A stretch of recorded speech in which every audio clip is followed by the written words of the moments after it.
आपको इसी काम के लिए दिया था कि आप विचार करोगे, मनुष्य हो, विचारशील बनोगे। अगर जिस चीज़ की खोज करोगे उसका आपको आगे रास्ता मिलेगा, उसका आपको जानकारी मिलेगी। और जब जानकारी मिलेगी तो जब उस रास्ते पे चलोगे तो आपको मंजिल, शहर, महानगर मिलेंगे।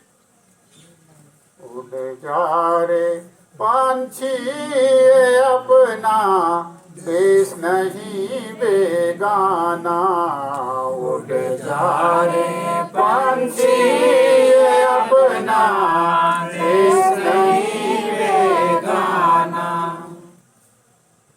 जिस समझ रहा है जिसको अपने, होंगे यही पराए।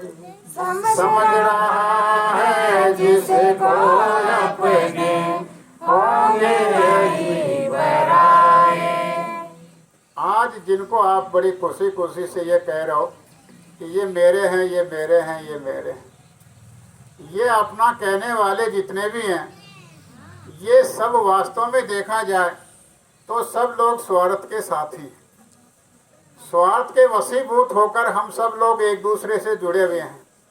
अगर स्वार्थ किसी का किसी से ना हो तो ये बताओ, ये थोड़ा सा विचार करो कि कोई किसी से कोई संपर्क करेगा, कोई संबंध रखेगा? स्वार्थ के वशीभूत ही सब एक दूसरे से जुड़े हुए हैं। समझ रहा है जिसको अपने, होंगे यही पराए। समझ रहा है जिसको अपने, होंगे यही पराए। सगर तुमसे घृणा करेंगे, सगर तुमसे घृणा करेंगे, पास न कोई आए, पास न कोई आए। तन धन शक्तिहीन पर बस कर, मीज मीज पछताना। तन धन शक्तिहीन पर बस कर, मीज मीज पछताना। जब आपके तन की शक्ति खत्म हो जाएगी, आपके धन की शक्ति खत्म हो जाएगी, आपके पावर, आपके अधिकार सब खत्म हो जाएंगे, आप जब कुछ भी करने की स्थिति में नहीं रहोगे, बेबस, लाचार, पराधीन हो जाओगे, उस समय के ऊपर आप अपनी चारपाई खटिया के ऊपर लेटे लेटे तरह तरह के विचार करोगे कि वो एक समय था जब मेरी तूती बोलती थी, चारों तरफ मेरा नाम था, लोग नाम से घबराते थे और आगे और पीछे चलते थे, आज तेरा क्या हाल हो गया। तो ये सोचो, थोड़ा सा ये विचार करो कि ये संसार क्या है और आप क्या हैं, अपना मानने वाले कौन है, क्या है, ये सब पराया खेल है। उड़ जा रे पंछी अपना देश नहीं बेगाना, उड़ जा रे पंछी अपना देश नहीं बेगाना। जिस नगरी में करे बसेरा, तेरी नहीं पराई। जिस नगरी में करे बसेरा, तेरी नहीं पराई। जहाँ जिस जगह पे हम लोग बैठे हुए हैं, ये हमारा कोई घर, गांव, देश, मोहल्ला नहीं है। ये हमारा मुकाम, परिवार, रिश्तेदार, मित्र, संबंधी लोग हमारे नहीं हैं। ये तो एक मुसाफिर खाना है और हम भी मंजिल पर चल रहे हैं, हम भी सफ़र कर रहे हैं और जो हमारे साथ हैं वो भी सफ़र कर रहे हैं। कहाँ का? अपने घर में जाने का। लेकिन घर में जाने का रास्ता न मिलने से हम लोग इसी बियाबान जंगल के अंदर चारों तरफ भटक रहे हैं, कोई रास्ता हमको मिल नहीं रहा है। और हमारे जो अपने कहने वाले संगी साथी, मुसाफिर साथ वाले हैं, वो छूटते रहते हैं, आगे से आगे नए पुराने होते रहते हैं। अगले जन्म में दूसरे मिल जाते हैं, इस जन्म में दूसरे छूट जाते हैं, अगले जन्म में और कोई मिल जाता है। तो इसलिए यहाँ पर ये 84 लाख योनियाँ बनाई गई।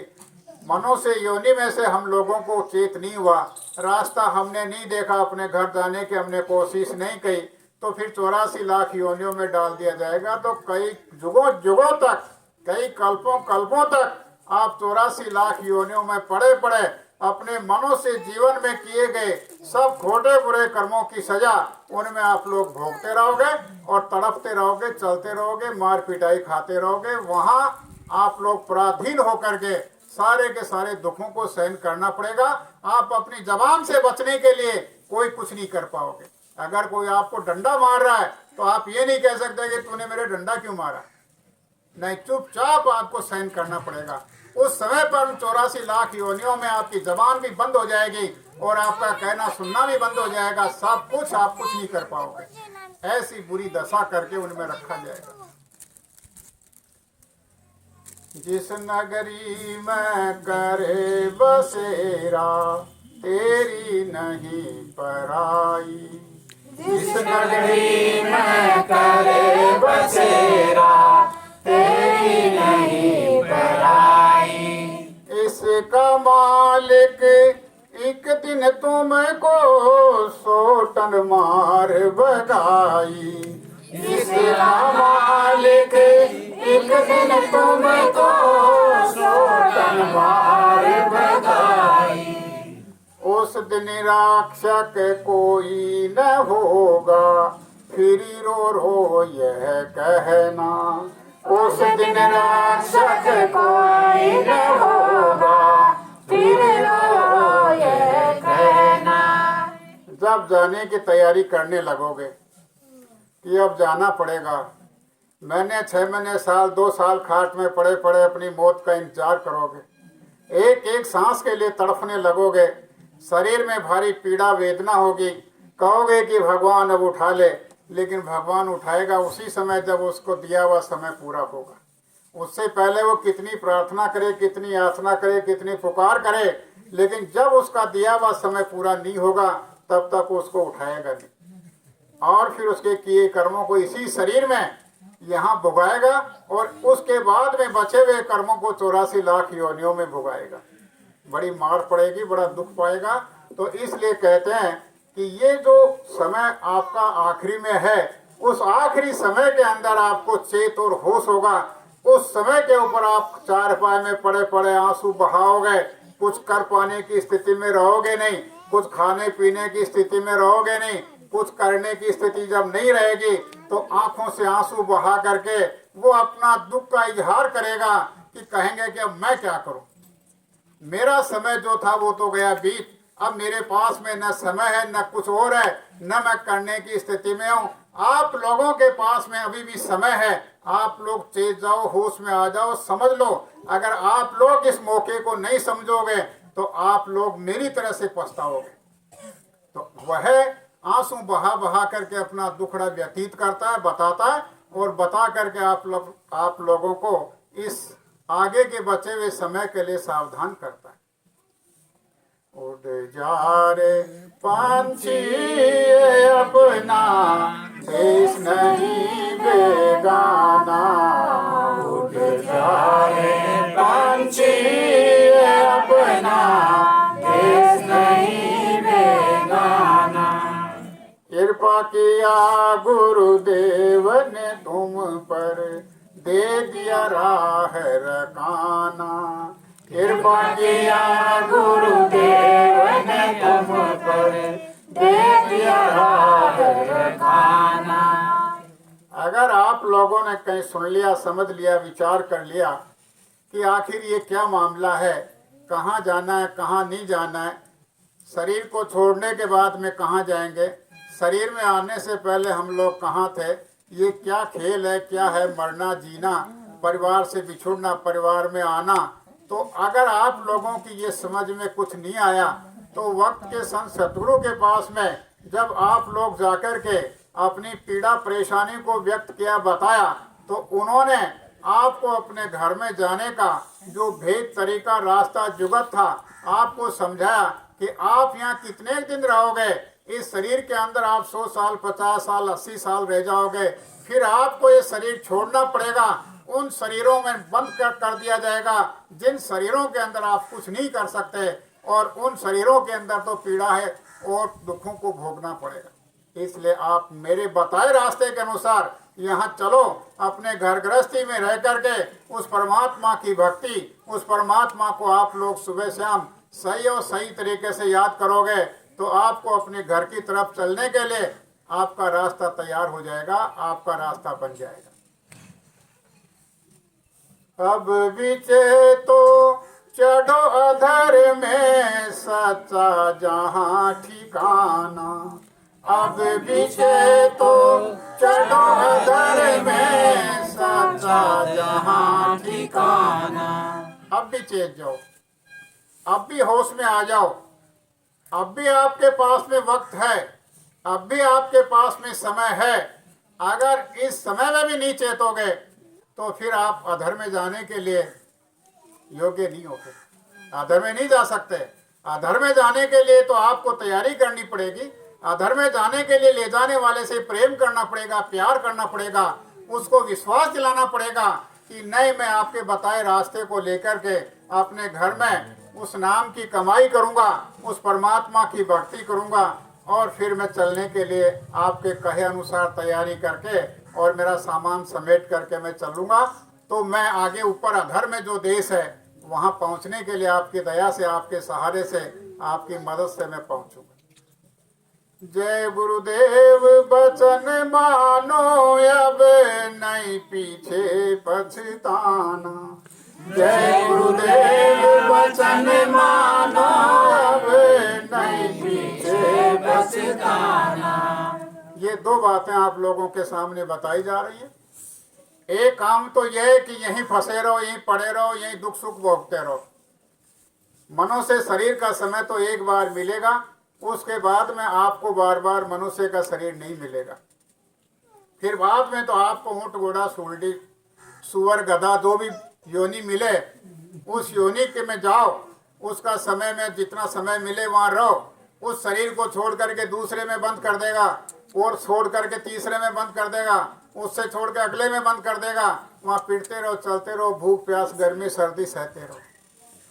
इसलिए आज आप लोगों के दोनों बातें सामने इसलिए रखी जा रही हैं कि अगर आप चाहो तो अपने घर में जाने की तैयारी करो। अगर आप अपने घर में पहुंच जाओगे तो उस घर के अंदर तो न दुख है, न तकलीफ है, न परेशानी है, न रात है, न दिन है। न वहाँ खाने कमाने का झगड़ा है, न वहाँ सीव नींव का झगड़ा है, न वहाँ मकान का झगड़ा है। आप ये सोचो कि मकान बनाना पड़ेगा, खाने कमाने के लिए नौकरी करनी पड़ेगी, वहाँ नहीं है। ये तो सारा झगड़ा यही संसार में मृत्यु लोक में लगा रखा है।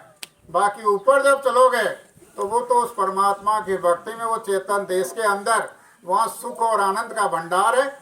और जब उस सुख आनंद के भंडार में जब आप शामिल हो जाओगे तो वहाँ सारे दुख निवारण आपके यहाँ के यहीं हो जाएंगे।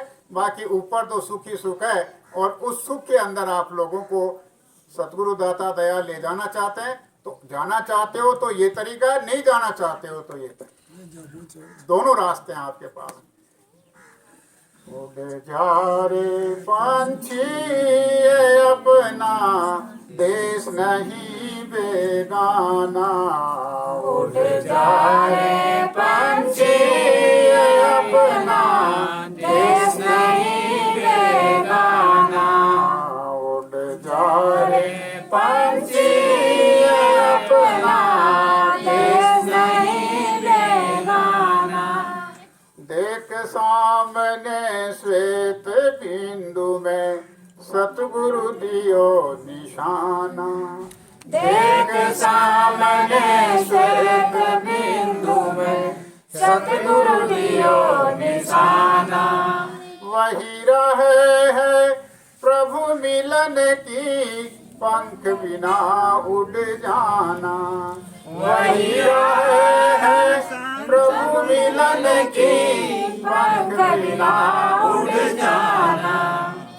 जब आप लोग इस शरीर को भूल जाओगे, शरीर के सामान को भूल जाओगे, शरीर के साथ जो लगे हुए हैं उनको भूल जाओगे, तो फिर क्या होगा? आपका ध्यान इस समय जो संसार में लगा हुआ है, उस संसार में लगे हुए ध्यान को हटा करके कुछ समय के लिए, मिनट 2 मिनट 5 मिनट 10 मिनट, उस परमात्मा की तरफ, उस प्रभु की तरफ जब अपना ध्यान लगाओगे, तो जब आप अपना ध्यान ऊपर की तरफ लगाओगे और प्रभु की नजर आपकी तरफ पड़ेगी तो आपका और दोनों का कनेक्शन मिलेगा। आपकी नजर और उसकी नजर दोनों की एक हो जाएगी। जब दोनों की नजर एक हो जाएगी तो क्या आप यहाँ रहोगे? नहीं। आप यहाँ नहीं रहोगे। जब उसकी नजर आपकी नजर मिल जाएगी, आप उसको देखोगे, वो आपको देखेगा, तो वो आपको यहाँ कैसे छोड़ेगा? उसको पता है कि यहाँ तो गंदगी है, यहाँ तो मलिनता है, यहाँ तो दुख है, यहाँ तो क्लेश है, यहाँ पीड़ा है। तो जब उसको याद करोगे तो उस पीड़ा में से निकाल करके वो अपने पास ले लेगा। तो आपकी पीड़ा भी खत्म, आपका दुख भी खत्म, आपकी परेशानी भी खत्म, सारे के सारे क्लेश आपके खत्म हो जाएंगे। क्यों? जरा सा ध्यान इधर से हटा के उधर लगाने के अंदर। तो इसमें कौन सी ताकत लगानी पड़ गई? इसमें कौन सा सिर पे बोझ रखना पड़ गया? कौन सा हाथ पैर हिलाना पड़ गया? शांति से बैठो और शांति से बैठ करके पालथी मार करके आंख बंद कर लो, मुंह बंद कर लो, कुछ नहीं करना, कोई विचार नहीं करना, केवल बैठ करके उसको याद ही तो करना है। अगर इतना आसान सरल काम भी कोई ना कर सके तो फिर तो क्या कहना है? इससे आसान तो कोई काम हो नहीं सकता। लेकिन वो तरीका सतगुरु से ही मिलता है कि बैठ करके किस तरह से हम उसको सही तरीके से याद करेंगे, वो तरीका तो सतगुरु ही बताते हैं और वो अपनी दया से ही करवाते हैं। जीव की कोई ताकत और औकात नहीं है कि वो प्रभु की भक्ति कर ले, वो गुरु की मदद से ही ये सब कुछ कर सकता है। निश्चय एक दिन पहुंच जाएगा, अपने घर सच मानू।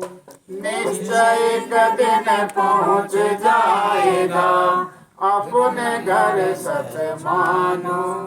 उड़ जा रे पंछी ये अपना देश नहीं बेगाना। उड़ जा रे पंछी ये अपना देश नहीं बेगाना। तो सही और सच्ची बात तो यह है कि अपने देश में चलो, अपने घर चलो। और गुरु महाराज कहते हैं कि अगर आप इस तरह से करोगे तो ये निश्चित सही और सच्ची बात है कि करते करते आपके अंदर जो कर्मों की गंदगी के पर्दे लगे हुए हैं, ये सारे गंदगी के पर्दे इस तरह से एक एक फुलझड़ी की तरह से वो अंदर झड़ेंगे। और जब अंदर झड़ेंगे तो आज आप आंख बंद कर रहे हो, आंख बंद करने के बाद में आपको अंदर अंधेरा दिखाई देता है कि नहीं देता है? आंख बंद करने के ऊपर सबको अभी चाहे आंख बंद करके देख लो, अंधेरा दिखाई देगा। और फिर आंख बंद करने के साथ में कोई चलो तो कोई चल सकता है? कोई कहे देख लो तो देख सकते हो। लेकिन जब इसके अंदर जो बोलने वाला बैठा है, जो इसके अंदर बोलने वाला बैठा है, और बोलने वाले की आंख से देखोगे, अपनी शरीर की आंख को बंद करके, तो फिर देखोगे कि नहीं देखोगे? फिर देख लोगे। क्योंकि शरीर की जो आंख है उसमें जो रोशनी आ रही है, उसमें जो चेतनता आ रही है, वो इस बोलने वाले की चेतनता से, उसकी शक्ति से इन आंखों को शक्ति मिल रही है। अगर वो इन आंखों को बंद कर ले, बोलने वाले की आंख से देखें तो हमको सामने दिखाई भी देगा, चाहे फिर आंख बंद किए बैठे हो और चाहे आंख खोल करके देखो। और अगर मान लीजिए आप अपने कान को बंद कर लोगे और बोलने वाले के कान से सुनोगे तो आपको सुनाई भी देगा। अगर बोलने वाले की जो नाक है, उसकी नाक से सुगंध दुर्गंध देखना चाहोगे तो वो भी आपको मिलेगी, चाहे भले अपने नाक को बंद कर लो। तो कहने का आपको असली जो बात यह है कि ये जो शरीर नीचे से लेकर के 3.5 हाथ का या आंखों तक, सिर की चोटी तक, ये 3.5 हाथ का ये शरीर जो मिला है, ये सारा का सारा शरीर जड़ मिट्टी मुर्दा है। और इसके अंदर जो बोलने वाला है यही केवल चेतन है। और इसी चेतन की वजह से आपका यहाँ से लेकर के यहाँ तक का शरीर चेतन है। और ये जब इसमें से रहता है तब तक चेतन रहेगा, और जब ये इसमें से निकल जाएगा तो ये मुर्दा हो जाएगा, ये किसी काम का नहीं रहेगा, ये मिट्टी हो जाएगा। इससे लोग नफरत करेंगे, इससे लोग घृणा करेंगे, और इसको घर में कोई रखना पसंद नहीं करेंगे। इसको निकाल के बाहर दूर फेंकेंगे, इसको जला देंगे, दफना देंगे, पानी में फेंक देंगे, पहाड़ पे रख देंगे, खुले में रख देंगे, कहीं का। तो इस तरह से हम लोगों को अपने घर में चलने के लिए थोड़ा सा विचार करना चाहिए।